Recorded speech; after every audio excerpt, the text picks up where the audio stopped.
Good morning and welcome to Going to Work with Gena, which is an inspiremercial for STEM students. I am Dr. Gena Henderson, and yes, it is Python Wednesday, yes. But before we go into our lesson this morning, we always want to tell you what I'm diffusing. And this morning, what I'm diffusing is pine.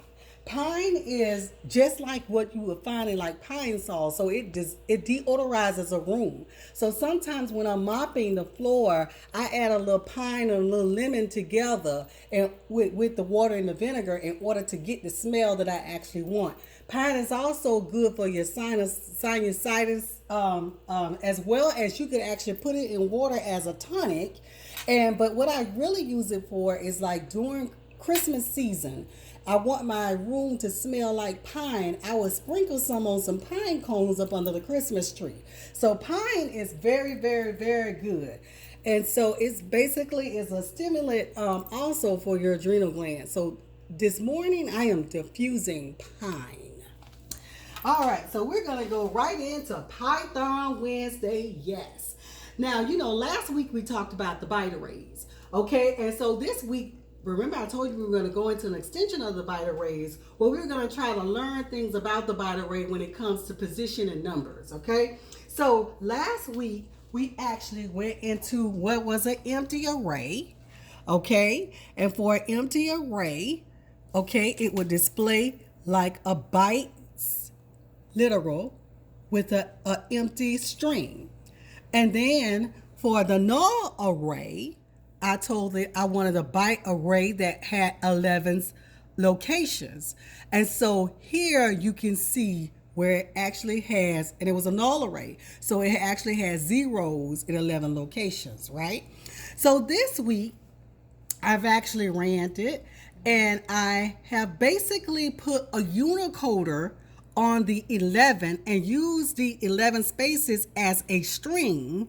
And when I do that, and I ask it to print out a range, it prints out a range, and it tells me that a range is B11.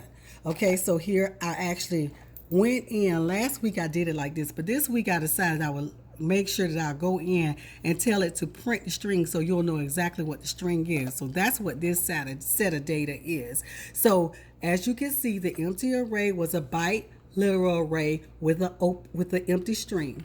This time the null array is a byte array literal, but basically with the 11 locations. Now a range, which I actually put a unicoder on the string for the 11 spaces, actually showed me that it's a byte array with the string of 11 in it. Okay, so now I go ahead and assign another variable to the byte array, where I tell that I want byte array to be the word potatoes, and I want it to Unicode. The Unicode use the Unicode transformation format. Remember how we were doing decode and encode? Well, now we could do decode and encode just with the UTF-8, which is the Unicode transformation format. And when we put that on potatoes, and then we ask it to print near, it will print potatoes in a bytes literal, okay? All right, so now I want to know what location each letter is taking in this byte array near, okay? And so what I did was inserted a for loop where I is the counter in the range going up to 8. Potatoes have 8 spaces in it, and I told it to print near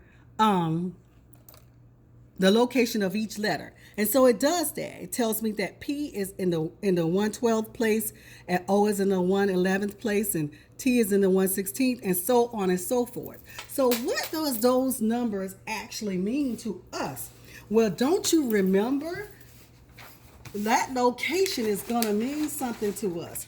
Remember, we went and we were doing cryptography. When we were doing cryptography, we learned a lot of things about coding binary numbers, decoding binary numbers, going from letters to numbers, and from numbers, okay, to the binary code. So we're going to look, remember what we're going to do is we're actually trying to get back to cryptography.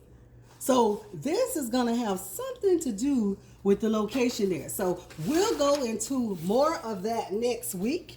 But for this week, all we did was go ahead and use the UTF-8, which was the Unicode transformation format. And basically, we learned how to translate numbers as a string and put letters within a string, okay? And then so what it gave out was all of these numbers right here. So we're going to learn more about that and what does that have to do with cryptography, okay? So I want to thank you for going to work with Gena this morning. If there's any infomercials that you've missed, please don't hesitate to go to YouTube, going to work with Gena. It is Python Wednesday, yes.